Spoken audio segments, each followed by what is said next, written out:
Ladies and gentlemen, welcome back to the Chip Over the Top Rugby podcast. A slightly different one from me today.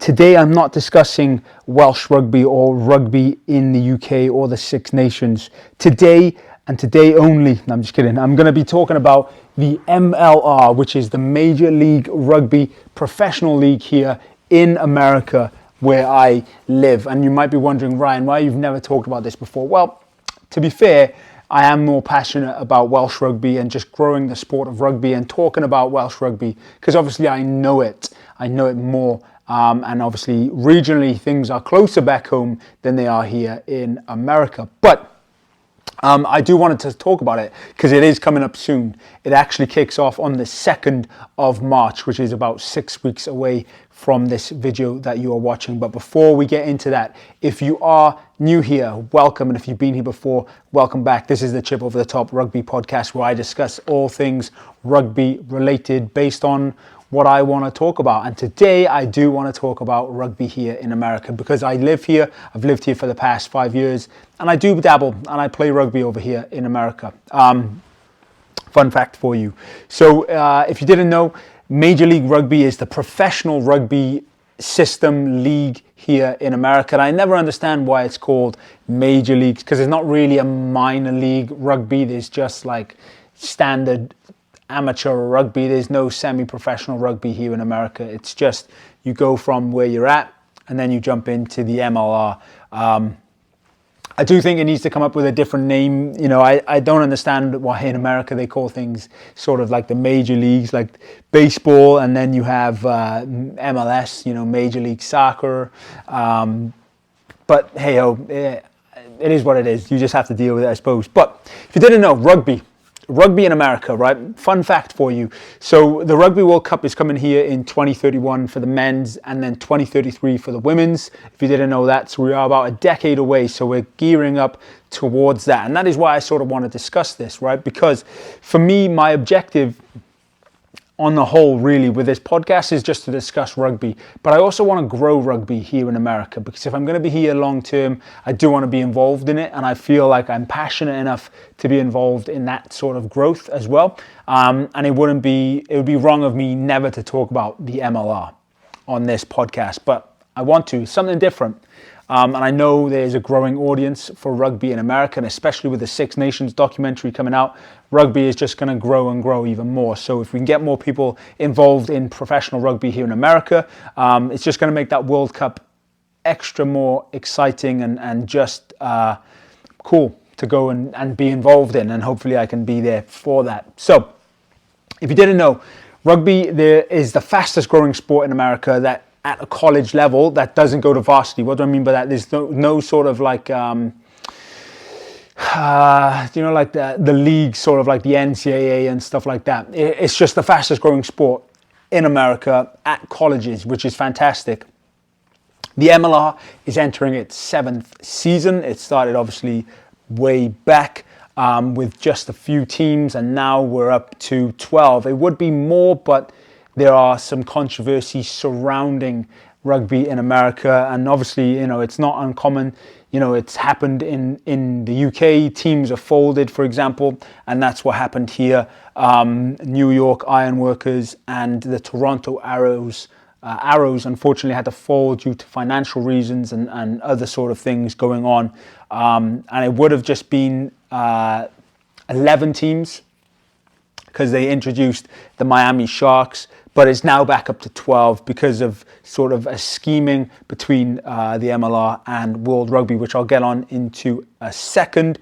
But also, if you didn't know, rugby has the most registered players of rugby in the entire world.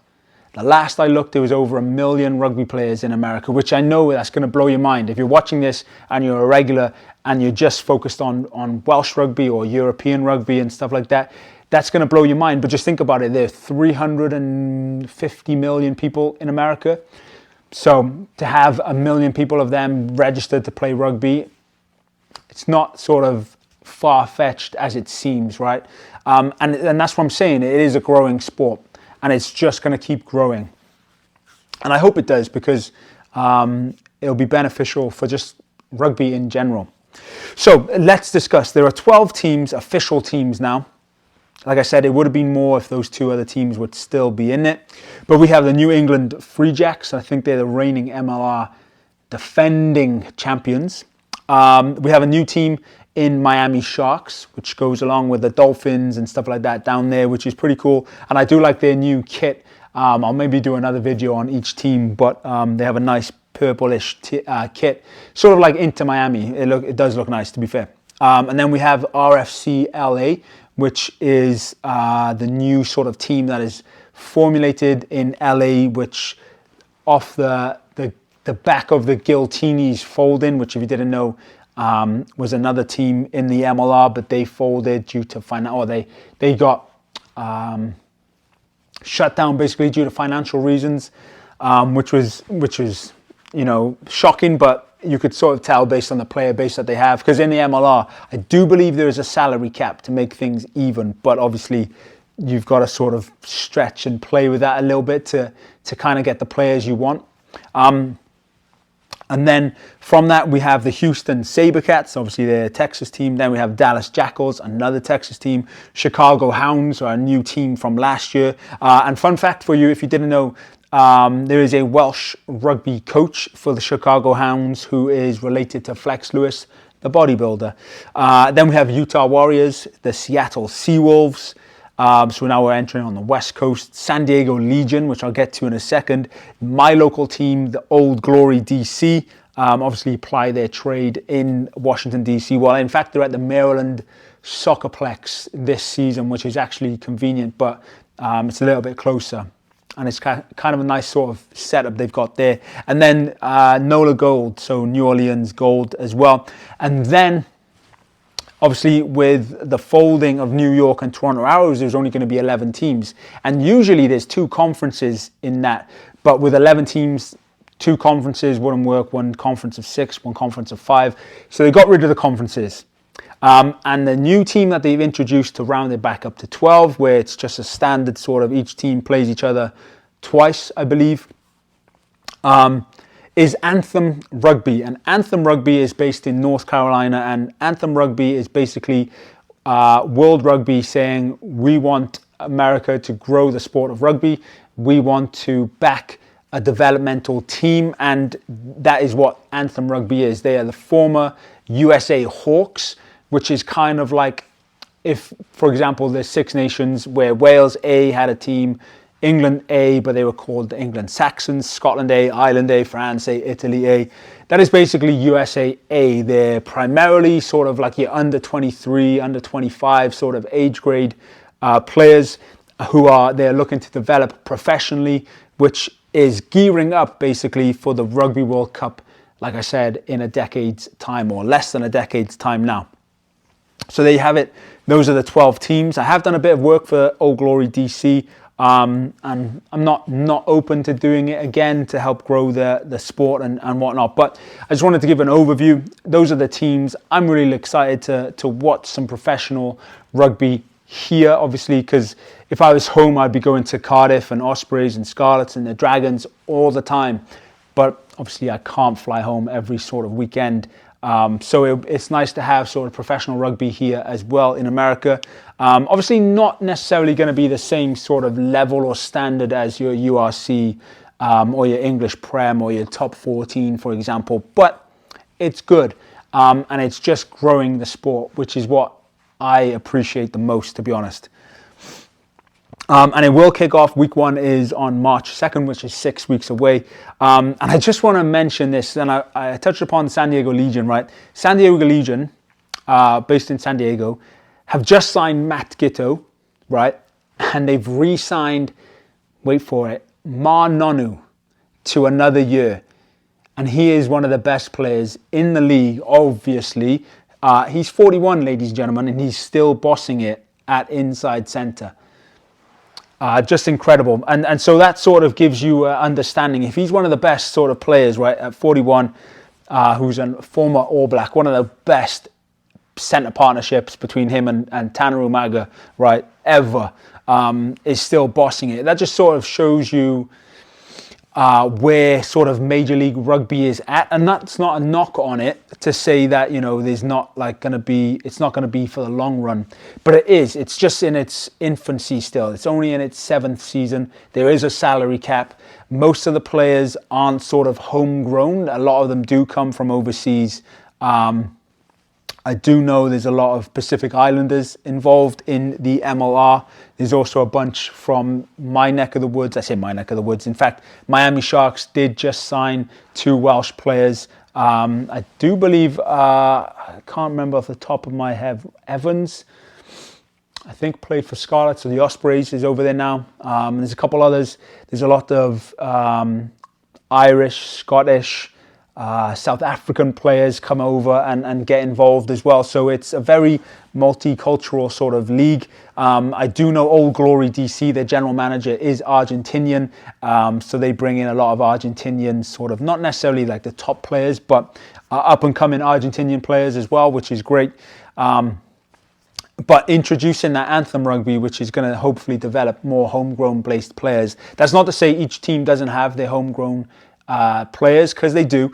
They obviously rely sort of on their own team to sort of develop these players, because there's not really sort of like systems in place that have stemmed down from USA Rugby yet, which is kind of frustrating. That's one of the frustrating things for me about living in America, is that USA Rugby sort of just lets each individual team do their thing in terms of trying to grow the sport in and around the regions.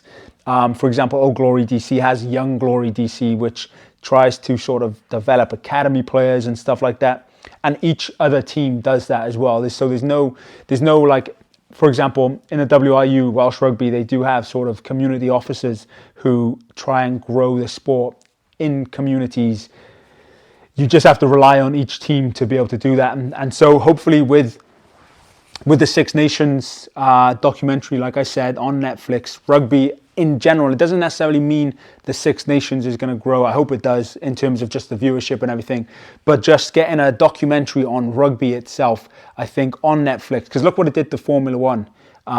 It's just going to mean rugby is going to grow and grow and grow. And in America, it's just going to grow even more, which is fantastic, because obviously Netflix has a huge pull in America, and Formula One in America has taken off. So hopefully rugby does the same. Hopefully then it boosts the MLR and the Major League Rugby and stuff like that. And fun fact for you, Mark Stabina, the former Cardiff Blues inside centre, who was in 2005, 2004, when I was a Cardiff Blues season ticket holder, is now a MLR commentary guy based over in California, which is pretty fun. Fun fact for you. I've spoken about him before, I think, and I've sent him a couple of DMs on IG, and he's responded, and it's been pretty cool to have a little chin wag with him over that. But yeah, this is the Major League Rugby, ladies and gentlemen. It's in its infancy, but it's in its 7th season. Obviously, it doesn't have that sort of roots of rivalries or anything yet, but it'll get there. It will get there. Like I said, my professional team locally is the Old Glory DC, and I'm going to try and get out to a few games this season. I'll bring you along and I'll show you what it's like. But it is getting there. The standard obviously is not going to be top, but it's good enough to watch. It's good enough for a day out. It's good enough entertainment. And it's good attacking rugby. And usually what you will find is that they will sort of trial out new laws in the MLR first before they bring it mainstream. And I think it's because they just want to see what it's like done on a smaller scale before it's produced to the masses. But yeah, fun time. So ladies and gentlemen, if you enjoyed that video, make sure you give this video a thumbs up. That is the Major League Rugby. It starts soon. March 2nd is week 1, 6 weeks away. 12 teams, couple new teams. So yeah, let's just see what it does. And like I said, the main goal really is to grow sport of rugby.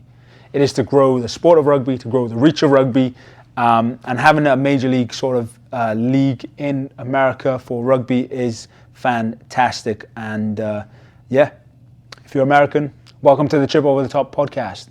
Diolch and fawr. Thank you very much. I'll catch you very, very soon. Make sure you subscribe for more content. Peace.